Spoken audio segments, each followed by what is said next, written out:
Jacob Rees Mogg now. 0345 6060 973. This is LBC. Yeah, good morning to you. 3 minutes after 9 on Monday, October the 1st, coming to you live from the Conservative Party conference here in Birmingham. And as you heard, of course, ring Rees Mogg with Jacob Rees Mogg, the Conservative MP for North East Summers, of course, chairs the all-important ERG as well for the Conservative Party. And Mr. Rees Mogg, good to see you. Thank you for coming along. So always good to see you. No, not at all. Just a quick word from what we've heard from Boris Johnson over the weekend and the reaction that we've heard from Philip Hammond. It's getting ugly and it's getting personal, Jacob Rees Mogg. I think it's always important to try and focus on the policy issues and not make sideswipes at individual members of Parliament. And I think there's probably slightly more agreement than sometimes appears. That I was listening to the Chancellor on another radio station earlier this morning. How dare you? I'm sorry about that. And he phrased himself very carefully. He said Super Canada was impossible because of the Irish border question. Now, I think the government should focus its negotiating effort on coming up with proposals for the Irish border that meet the requirements of the European Union, the concern over the integrity of the single market. The ERG produced a paper, which, as you mentioned, I chair, yes, coming up with some proposals as to how that could be done. And I think that's the work that needs to be taken further, because if that's genuinely the only obstacle, then Super Canada is something that almost everybody could unite around, and that, I think, is the way it ought to go. And let's not take sideswipes at each other, because it's unedifying and it doesn't advance the debate. Is he on manoeuvres, Mr. Johnson? I don't think particularly, no. I think the difficulty for Boris Johnson is that he's such a big figure that whenever he says anything, and charismatic figure, that whenever he says anything, people automatically assume it's to do with leadership. Actually, I think it's all about Brexit and ensuring that Brexit is delivered properly on the 29th of March next year. And do we need a bridge? The idea he's floated. The idea of a bridge across the... Well, you would hope the bridge too far. Sink. Yeah. Look, I'm with him up to getting rid of HS2. I think HS2 is a waste of an indeterminate amount of money. The amount seems to go up and up and up. And that's not... The Chancellor's not in listening mode. You know that, don't you, as regards HS2? He still sees it as a marvellous idea. Well, governments often have an attraction to big projects rather than spending the money doing little things. I would much prefer the money was spent getting rid of thousands of pinch points rather than on one big grandiose scheme. And the bridge, I'm not enormously convinced by the bridge, but it's good to have politicians who are coming up with ideas. We've got Ring Rees Mogg with a difference in that some of the people are actually going to be physically here to put their questions to you. But before that, I don't know about you, but I love some fudge. Oh, and yes. We've had some special fudge made delicious. by Rowley's Fudge. We've got hard fudge and Yes. we've got soft Brexit fudge. Jacob Rees Mogg, which fudge would you choose? Oh, I prefer soft fudge, actually. It's better for your teeth, doesn't break them so much, but it needs to be made with real cream, I think, is the key. Right. And some very good fudge is made in Somerset, as you would expect. So you don't want any of my fudge just for now? Well, I'd love some fudge, but I'm not going to eat and broadcast at the same time. Well, take a bit of a... Because we have the first of our... I'm sorry, sir, I don't have your name, so would you tell me your name? So no... Robert. Yeah. Robert, and your question to Jacob Rees. Thank you for coming along. You are a delegate, obviously, with that badge. Yes. Where are you from, might I ask? So I'm with my University Society from York. Okay. Okay, brilliant. And is this the first Tory conference you've ever attended? Second. Second. What are you hoping for from the conference, briefly, Robert? Just to enjoy it, really. Just to enjoy it. Well, you're next to Jacob. What's your question to Jacob? So my question is, could the ERG have done more earlier in terms of to stop Chequers by maybe releasing the alternative plan beforehand? Well, thank you, Robert, and thank you for coming in. I'm glad to see you're wearing the Brexit Central lanyard, so you must have come along last night to the... I didn't quite get in. You didn't get in? Oh, I'm sorry about that. That's how popular you are, Mr. Rees Mogg. Well, it was a small room, and members of my family only were allowed. Well, it's a big enough family. Which is true, but it's a really important question. The focus for the ERG... up until the summer was getting the Withdrawal Act through Parliament, that what we wanted to do was help the Prime Minister make sure she had a majority at every stage as that act went through, and bear in mind that there was some considerable internal Conservative opposition to it, and therefore we didn't want to do anything that was particularly rocking the boat. And Chequers came rather out of the blue, that even the Secretary of State for Brexit didn't know that Chequers was being concocted. It was done secretly in Downing Street, whilst the Department for Exiting the European Union was doing something different. So I don't realistically think there was a great deal the ERG could have done in advance of Chequers, I don't think it would have made any difference. Okay. Robert, do you have a response, or are you happy to move to other calls? A quick one-liner if you want to? No, that's fine. You're happy? Yeah, OK. cheers. Robert, help yourself to some fudge, because we're going to the calls if you'd like one. Let's go to Dave in Liverpool. Dave, you're through to Jacob Rees-Mogg. Dave, go ahead with your question. Yeah, good morning, gentlemen. My question is, do you think the Conservatives have been preoccupied with Brexit, that they've forgotten about problems in the rest of the country? Interesting point. Stay on the line. Let's hear Mr. Rees-Mogg. Jacob Rees-Mogg. Well, Dave, thank you for that telling point, actually. And it's something it's right to be concerned about. I think at the moment the country expects the Conservatives to be focusing on Brexit, and that we need to get an answer, we need to get out, we need to conclude the negotiations. But we must also at the same time be thinking of the policies on housing, on the health service, on reform of the tax system that we will need to implement after we've left the European Union. We won't be able to win the election in 2022 on the past glories or otherwise of Brexit. We will need to be showing that we have new and fresh ideas, and that we are doing things that improve people's standard of living, make it easier for them to achieve their lifetime's ambitions. And I think that thought process must be going on now, and it's where conferences can be very important. I'm doing a fringe tomorrow morning on the family and the importance of the family, and partly I'm doing that because it's to get the conversation going beyond Brexit. And so I'm very sympathetic to your underlying point. Dave, before I come back to you for a response, Mr. Rees-Mogg, is it fair to say at the moment it feels a bit ideas light, this conference? There's not a lot coming forward. Is that fair? I think you're right to be worried. I think that if you look at what was going on in the Labour Party conference last week, it seemed to have lots of ideas, and we still seem to be talking about Brexit. Now, that's partly inevitable because the job of the government is to deliver on the main topic of the day, but we need more ideas, and people like George Freeman are doing a wonderful job in trying to make sure the Conservative Party has more ideas, and I'm very keen that we should, and clear policies which we can then implement, and I think the biggest area for us is going to be housing. Quick response from you, Dave, before I go to another questioner in the hall with me. A line from you? Yeah, I think basically, the Conservatives have forgotten about the rest of the country. They are a defunct party as far as I'm concerned. They're not offering me anything. I don't think they're offering anybody anything anymore. Compared to the Labour Party conference last week, which was alive and had some humanity. The Conservatives, they've just lost their humanity. Well, all I would say is, I think Mr. Rees-Mogg acknowledges that. Give them a couple of days. But lastly on that, Dave, thank you for your call. You're from Liverpool. It's fair to say, there was an electricity around the hall for the Labour Party last week, was there not? Well, surprisingly enough, I wasn't there. No, but you could see it on TV. But reports indicated there was an excitement and a buzz, and we need to have that too, and it is about ideas. Though I strongly disagree with Dave that we've lost our humanity. I think in those terms, we have always been the most humane party because we believe in the individual, and we don't believe that the rights of the collective can override individual rights. It's Ring Rees-Mogg with the difference, because some of the questions are coming from people at the conference here in Birmingham. Next to Ananya Chowdhury, if I'm saying that correctly, and you're from East London. Did I get anywhere near your first name right? Lovely. What's your question, Ananya, to Jacob? Hello. So my question is, if we follow the Super Canada-style deal, or rather the Brexit deal that you envision, when will the benefits of Brexit start? If not day one, when do you think it will begin? Well, Ananya, I think the benefits of Brexit can start on day one if we leave with or without a deal. If we leave on WTO terms, the first thing we can do on the 30th of March next year is take tariffs off goods that we don't produce in the UK, which primarily going to be in areas of food, clothing and footwear, which would be an immediate benefit to the least well off in our society.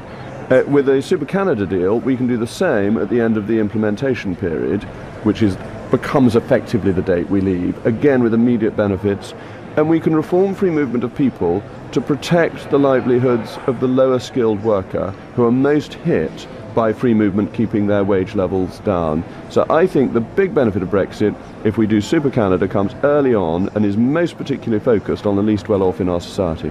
And Anya, do you have a comeback to Mr. Rees-Mogg, or are you happy? Do if you want to, go ahead. I was just wondering, because of the political nature of Brexit, how would you convey that to the electorate, which seem to be very reluctant to accept that? Well, I think there is a problem. It's a good point. It's a very good point. Yeah, it's an excellent point. There is a problem that the government is made up of Remainers who didn't want to leave the European Union in the first place. And some leading figures have a rather Eeyore-ish tone in their approach to Brexit because they're Would that be the Chancellor? Oh, how did you guess? And the Chancellor is a very impressive figure. and very He wouldn't eat intelligent. my fudge, by the way. He declined. It looks delicious. Anyway, I'm worried about the political implications of having soft fudge, but nonetheless, that's what I'm going to have. But he never wanted to leave the European Union, and therefore he inevitably takes a downbeat view of its prospects, because that was the argument for remaining. The argument for remaining was that we couldn't do well outside. People who wanted to leave always thought that was wrong and that the opportunities outside are much better. And those of us in favour of leaving are making that case, are pushing that argument. But obviously the government machine is a big propaganda machine that is putting out a more cautious and downbeat message, and I think that's a pity. And Anya, thank you for going before. Do you mind my asking your age? You don't have to tell me. I'm 18. Is this the first party conference you've ever been to? Yes, it's my first time. What made you want to come to the Conservative Party? Just are you a Conservative supporter, or you're? I'm not a Conservative Party member, but I'm interning at the Adam Smith Institute Right. this year, so I was quite interested in helping out at their events. And what do you hope you get out of coming to? What are you looking to learn or achieve? I'm very keen to go to a few of the fringe events, which I had a look over, so Okay. that should be good. Are you going to attend one of Mr. Rees Mogg's? They're sellouts, I hear. Hopefully, it's very popular. I know he is. He's packing the halls. He's doing fantastic. Mind you, can only get 10 people in the hall, but he's packing them. And Anya, lovely meeting you. Thank you very much. And if you want to help yourself to some fudge, please. Have it soft or hard fudge. This is the soft fudge. Yeah, there you go for that. Superb. Excellent. Thanks, Thank you for Anya. Have a coming. great conference. Thank Let's you. go to the next caller through to Ring Rees Mogg, and it's Marion in Staines. Marion, you're through to Jacob Rees Mogg. What's your question, Marion? Good morning. Oh, good morning. Yes, my question is, Jacob, what is your view on the proposal to invite the German president to the cenotaph this year? This is the idea that, of course, it is the 100 years since the end of World War I, and that the German president will not just attend a ceremony at Westminster Abbey, but would also possibly be invited, although there is concern and it's not confirmed, he'd be at the cenotaph as well. Jacob Rees Mogg. Well, Marion, thank you. It's a very important question. I think that reconciliation is very important, and that Germany is now a friendly country, and we are commemorating events that were a long time ago. But actually, I think this is one of those decisions that should be left formally or informally to the Queen, because she is the centre of our commemorations, representing the nation. Even if she won't be laying a wreath herself this year, it'll be done by the Prince of Wales, I think, though that may not. There is a suggestion she's going to try because it's so important. Going to try because it's so important. That's right. Yeah. And the Queen, of course, lived through the Second World War and is the last head of state with immediate connection to one of the great wars. And if the Queen is happy with it, I would be happy with it. But if the Queen is cautious, I would be cautious. Marion, quick word from you. What do you think should happen as regards the German president? Well, I think it's an intensely personal, humbling and emotional experience. Indeed. I've been there before. Yes. And also I think, yes, he goes as a spectator to the Albert Hall or Westminster Abbey, but I think the cenotaph is rather like going to a memorial service or a funeral. Right. And everyone there can relate to each other emotionally. Of course, and I think it is where the Commonwealth comes, but and so one wonders whether. But again, I think Mr. Rees Mogg, obviously, if the sovereign's happy for it, then we should be. Marion, thank you. I'm sorry, I'm moving on. It's a bit difficult with the noise in the hall, so thank you very much. I hope you can hear me. But we move on to Andrew in Whittam. Andrew, your question to Jacob Rees Mogg. Go ahead. Good morning to you. Good morning. My question is your opposition to a second Brexit referendum more about fear of losing than it is about democracy? Mr. Rees Mogg, you put on the spot there. Not really, Andrew. I'm not put on the spot with that at all. I think the idea of second referendum is perfectly ridiculous by people who lost, and they don't like the fact they lost, and they think the people who voted to leave are stupid, and we didn't know what we were doing, which is balderdash. So no, it's nothing to do with democracy. We've had 3 votes on leaving the European Union. We had the 2015... But we haven't. I know what you're going to, but we haven't really. We have. We had the 2015 general election, and the party proposing a referendum won, and it's widely believed that referendum promise was a key reason why UKIP voters switched to the Conservatives, giving the Conservatives a majority. We then had the biggest democratic exercise in our nation's history. This is true, yes. 17.4 million people voting to leave, and then we had a general election when the Labour Party said it would respect the result. And the party that said it wanted to change it all, the Lib Dems, had a disastrous election. They got a few more seats, but their vote went down. So the reality is we've had a very good and thorough democratic process. The law has been passed, this law must be implemented, and it would be an absolute kick in the teeth for people who voted to leave to say to them, we think you did the wrong thing, therefore you must have another go. That's not democratic, that's condescension. But if it came to it, I think Leave would win comfortably. Because, do you really? Oh, yeah. More than 52 plays 48? Yes, because I think the vote would in fact be on democracy. It would be saying we're not Denmark, we're not Ireland, we don't get bullied by the EU to vote and vote and vote again until we give them the answer that we want. We're a fine, upstanding, stronger nation, and we've made our decision. Thank you very much. And a quick word, thank you for your call. Quick word before we move to your next caller, your next question, who's here in person.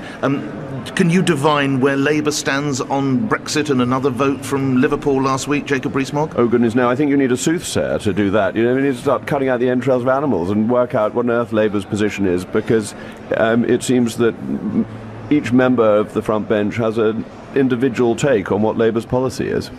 Beside you now is Connor Axiotis. Is that right, Connor? Thank you very much. And you're a student from Hull, is that right, sir? No, I'm from Hull, but I'm going to Lancaster University. I'm sorry, you're from Hull and you're a student. Worry. Okay. Is this your first party conference? It's actually my second, but I'm not working this time, so it's nice to just enjoy it. Okay, your question to Jacob Rees Mogg. Yeah, hi Jacob. I listened to you yesterday at the rally. It was good. My question is something that irked me the other week. You actually put your name down for a bill which would ban private chat rooms and private Facebook groups on the grounds that there might be breeding grounds for extremism. And I was just wondering, for me, the Conservative Party should be one in which our liberties are always being extended. So I was just wondering if you could explain to me when both the contemporary Conservative Party and you yourself has been an advocate for actually extending our liberties rather than banning things. Yes, I'm a great believer in free speech. I think it's essential. Why did you do what Connor said you did then, Mr. Rees Mogg? Why did I put my name to the bill? Excuse me. Because I think there is an imbalance between the way the internet is regulated and the way the ordinary media is regulated. And I think it should be a level playing field. I would actually like to see less regulation of our newspapers and our broadcast media. But if you put a comment on the Daily Mail's website, that is covered by normal media law. If you put a comment on an internet-only website, that is not. And that seems to me to be unfair, unreasonable for our existing publishers and broadcasters. And so I put my name to the bill, say that this conversation would take place. The bill won't go through, it's a 10-minute rule bill, but to add to the possibility of looking at how the internet is regulated in relation to the existing media. And you do have problems. I think Facebook and so on saying that they can't stop paedophile information, terrorist information, and so on is pretty disgraceful. They've got very complex search engines. They know exactly who to send an advert to when it suits them to make money, but they can't stop quite wicked information being bandied about. And I think that's something that needs to be controlled.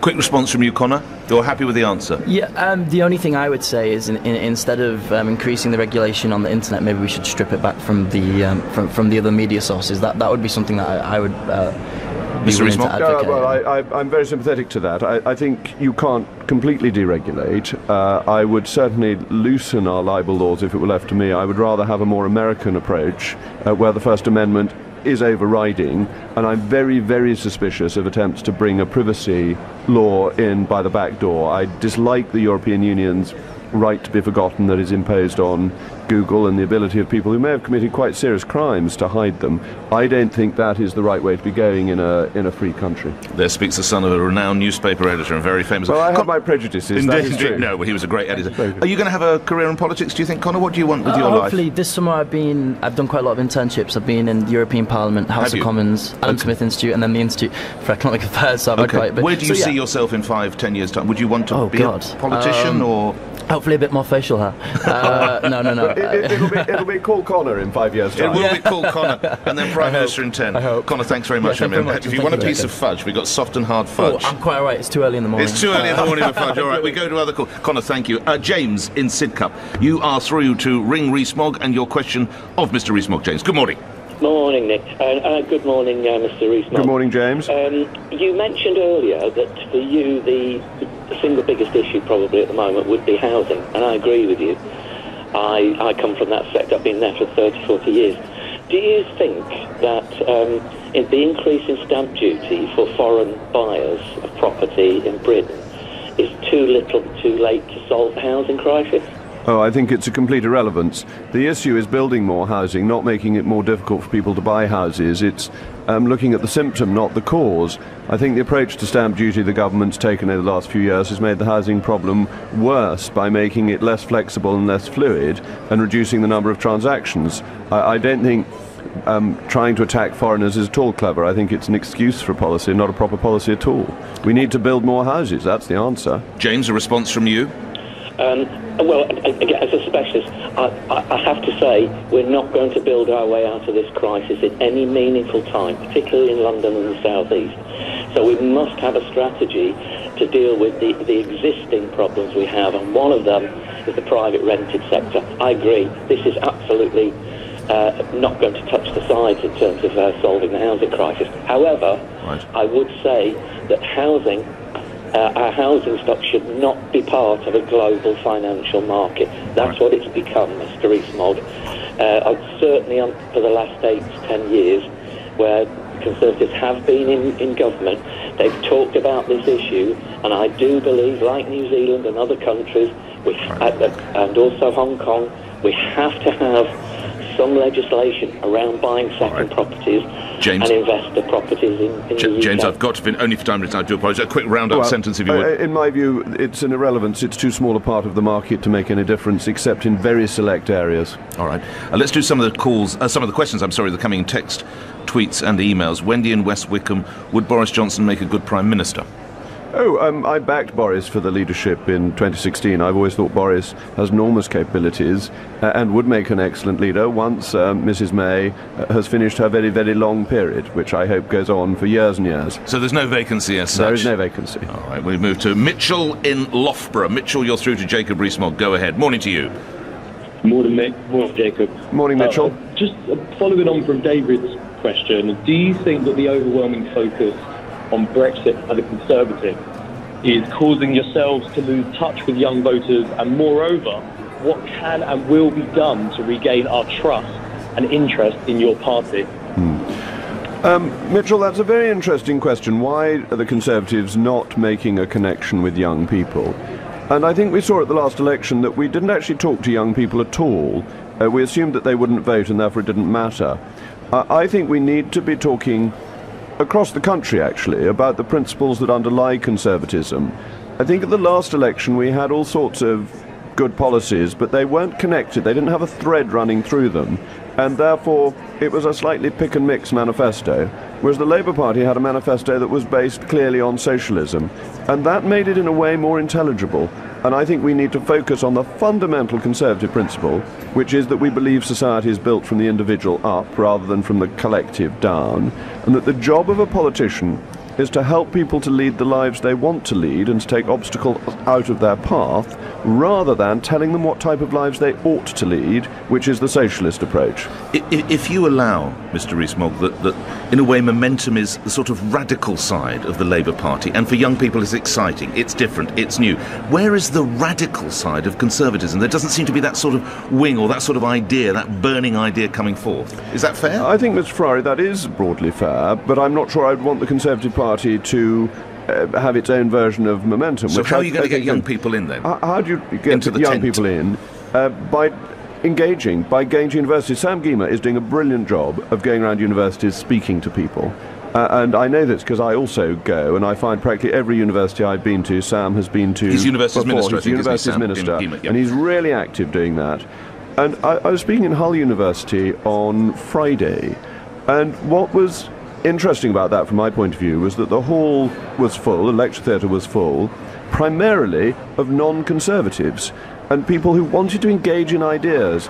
If there is this appetite for ideas, we have to be out there saying what we think as conservatives and how conservatism comes about, and then trying to make that seem exciting, which I think it is. But lastly, is the appeal to young people of something like momentum that they don't care if interest rates go up. They probably will never have a house. So they don't care that it'll be a 14%. So all these ideas that the Labour Party, that you could argue, will bankrupt the country, they don't get it. They're not buying houses in the way that perhaps you and I did as young men. You're absolutely right.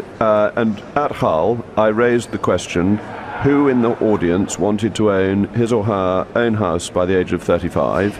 every single hand went up, with the exception of the professor, who was over 35. And this is really important. The Conservatives, it's what I'm talking about, removing the obstacles so that people can lead the lives they want to lead. Most people want to buy their own home. We should be building enough houses to make sure that that is possible for people, and we should be helping them along that road. And schemes like Help to Buy can be very useful in this. The right to buy that Margaret Thatcher had was transformative, and we need to get back to that, because actually that is a natural lifetime's ambition, and it makes people conservative because they then had a stake in society. Mitchell, thank you. You're listening to Ring Rees Mogg. Sorry about the background noise. We're live from the Conservative Party conference in Birmingham. We're probably coming to the last question for today's instalment or episode, whatever you want to call it, and it's Ali in Slough. Ali, you're through to Jacob Rees Mogg. Go ahead. Good morning, Jacob. Good morning, Ali. Given Mr. Johnson's indelible record of dishonesty and fabrication of public, private and personal and political life over the years, how do you receive his contribution, or the latest contribution he's making to politics? Well, I don't accept your premise. I don't think that there has been dishonesty in his public life. I think he is a very straightforward figure. His private life is perhaps a little bit more complicated than my own, but it's not for me to judge other people's private lives. So I think your premise is ill-founded, and that his latest contribution is a very serious contribution to the debate on Brexit and what would be the best way of leaving. But it's put the party possibly at war with itself. No more than it was before it was written, actually. So that makes it all right? Well, look, it would be silly of me to sit here and say the Conservative Party is completely united on Brexit, because you would know that that wasn't true. And it's rather better to debate these things in the open, so that members of the party here at the conference can express their views, and that the country at large can express its view, which seems to be, please, can we get on and get out? But is it not disloyal by Boris Johnson to do what he did yesterday? He hasn't opposed Theresa May. He's supporting her as Prime Minister, but he's saying that Chequers doesn't deliver on the manifesto, and I think that is a higher loyalty to the voters and to the Conservative Party, and he's quite right to oppose To use a Chequers. cricket analogy, for I know you are a great fan, he's batting for himself, not the team here, isn't he? No, I don't think that's right, because I think the Conservatives, if we don't deliver Brexit properly, cannot possibly win the next election. 70% of Conservative voters say that they support Brexit, and if we let that 70% down, who is going to vote for us? Lastly, before I let you go, there's a line going about, I think, were you at a fringe meeting yesterday where you referred to an African country as the People's Republic of Jamjar or something, and now we have a Labour MP, Alex Sobel, suggesting this is casual racism. Jacob Rees Mogg. It was a particularly silly response from a socialist. What I was doing was being rude about, of all people, Mr. Gaddafi, who called his country the People's etc., etc., etc. And what I was saying, that as soon as you put peoples in the title, it's a totalitarian regime. The People's Republic of China, totalitarian regime. Gaddafi's regime, totalitarian regime. People's vote, old humbug, totalitarianism, because they didn't like democracy the first time round. So no racism at all? No, just silly. I was being rude about Mr. Gaddafi, which I would have thought maybe rude on the basis that he's dead and one shouldn't speak ill of the dead. But other than that, classic socialist, backing Libya in the form of Colonel Gaddafi. That's what they do, these socialists, you know. They like the nastiest regimes around the world. You need to be fueled for the fringe meetings. Are you taking soft or hard bread? Which one are you going to have? I prefer soft fudge to hard fudge. Right. I need to keep my teeth in working order. You do, you're very busy. Jacob Rees Mogg appearing here with Ring Rees Mogg. Miss Rees Mogg, thank you here. Thank you. On LBC, where the time is 9:31, and we're to the news with Simon Conway. Speaking to LBC, the Chancellor, Philip Hammond, has insisted Theresa May's Chequers plan is alive despite being rejected by EU leaders. Mr Hammond's also criticised Boris Johnson for making sweeping